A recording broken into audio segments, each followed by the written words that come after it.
Secret saga में आपका स्वागत है।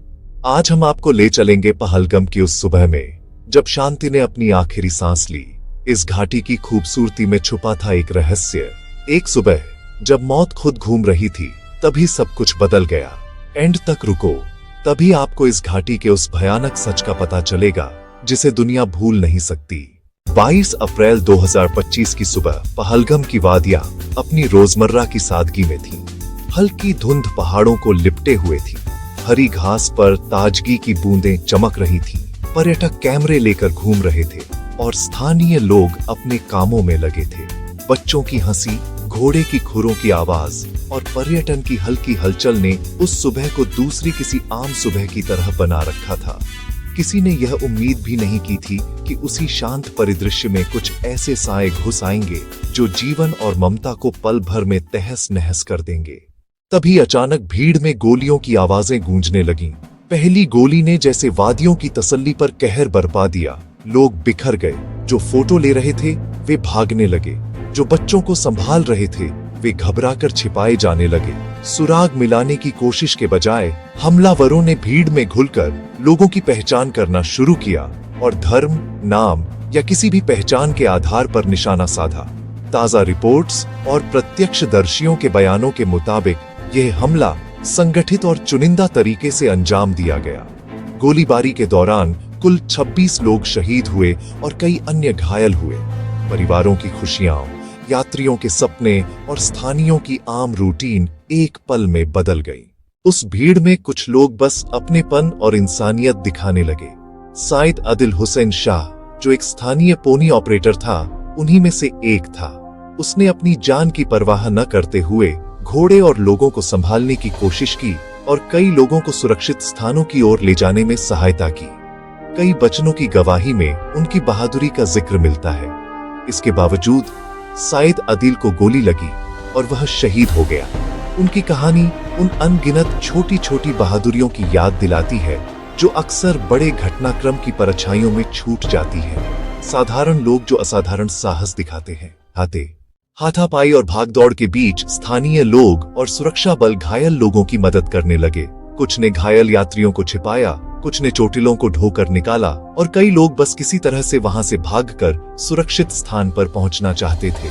घटनास्थल पर मची अफरा तफरी ने दर्शाया कि आतंक केवल शारीरिक हिंसा नहीं था, यह लोगों की मानसिकता में गहरी दरारें भी छोड़ गया। जिन लोगों का सामना उन्होंने किया वे आज भी उस शाम की यादों से उबर नहीं पाए हैं। चीखें, राग दर्द और अचानक बिखरी हुई जिंदगियां उनकी आवाज बन गईं। जांच शुरू होते ही यह सामने आया कि हमलावरों का संबंध किसी संगठित समूह से था और स्थानीय रिपोर्ट्स ने TRF, द रेजिस्टेंस फ्रंट, का नाम संभावित संदर्भ के रूप में दिया।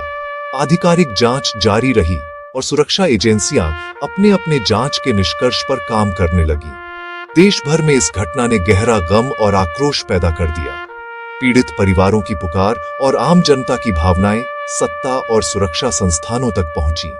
नागरिकों का भरोसा और सुरक्षा तंत्र की जवाबदेही इस घटना के बाद प्रमुख चर्चा का विषय बन गई। घटना के बाद घाटियाओं अपनी पुरानी हंसी खो बैठी। वही रास्ते, वही ठिकाने जो कल तक ताजगी और यात्रा की कहानियां सुनाते थे, अब खून और धूल के निशान लिए हुए थे। घायल और जिंदा बचे लोग चोट, सदमा और बेबसी के बीच अपने प्रियजनों को खोज रहे थे। स्थानीय अस्पतालों और राहत केंद्रों में भीड़ लगी रही। डॉक्टर, नर्स और स्वयंसेवक कर्तव्य निभा रहे थे और परिवारों की आंखों में अकल्पनीय पीड़ा थी। कई परिवारों ने अपने पास के रिश्तेदार खो दिए और जो लोग बचे वे उस सुबह की तस्वीर को अपने दिल से नहीं हटा पाए। सामाजिक और राजनीतिक स्तर पर इस हमले ने कई सवाल खड़े कर दिए। लोग इस बात पर गुस्से में थे कि निर्दोषों पर इतना निर्मम हमला हुआ और क्या इसकी जड़ें केवल स्थानीय असंतोष थीं या किसी बड़े नेटवर्क का हिस्सा। मीडिया रिपोर्ट्स, स्थानीय प्रत्यक्षदर्शियों के बयान और अफसरों के वक्तव्यों ने मिलकर एक तस्वीर बनाई, पर कई बिंदुओं पर बहस और जांच अभी जारी थी। शोक की घड़ियों के बीच देश के अंदर सुरक्षा और खुफिया तंत्र की जिम्मेदारियां और अधिक ताजगी से उठकर आईं। फिर भी पीड़ितों की रिकवरी और न्याय की उम्मीदें धीरे धीरे ही पूरी हो सकती हैं।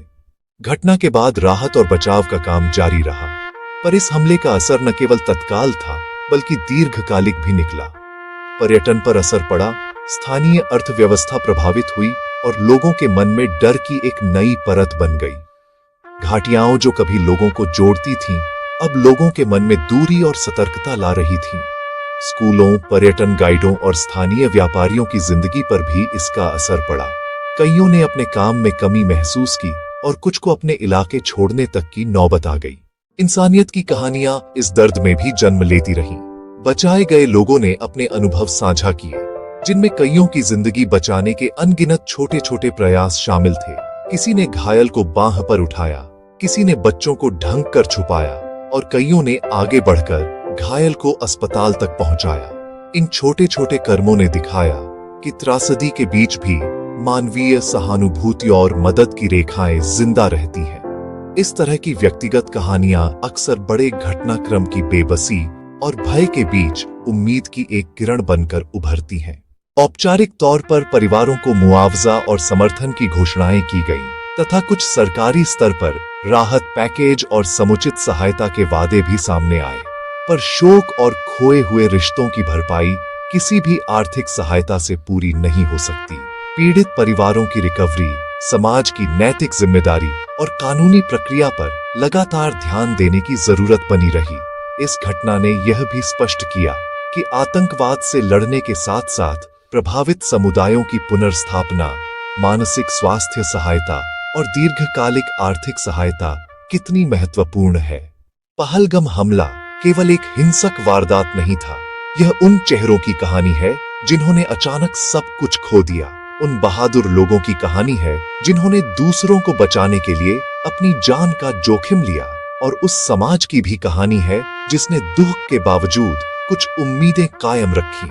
इस दर्द ने कईयों को झकझोरा, कईयों को बदल दिया और कईयों की जिंदगी के नक्शे को हमेशा के लिए मोड़ दिया। 22 अप्रैल 2025 की वह सुबह उन परिवारों के लिए कभी भुलाने योग्य नहीं होगी जिनकी यादें, तस्वीरें और कहानियां अब भी ताजा हैं। जो लोग बचे, वे उन यादों को साझा करके चाहते हैं कि ऐसी घटनाएं दोबारा ना हो। इसलिए समुदायों में जागरूकता, सुरक्षा योजनाएं और सहयोग अधिक जरूरी हो गया। घटना ने यह भी दिखाया कि केवल आक्रोश से काम नहीं चलता।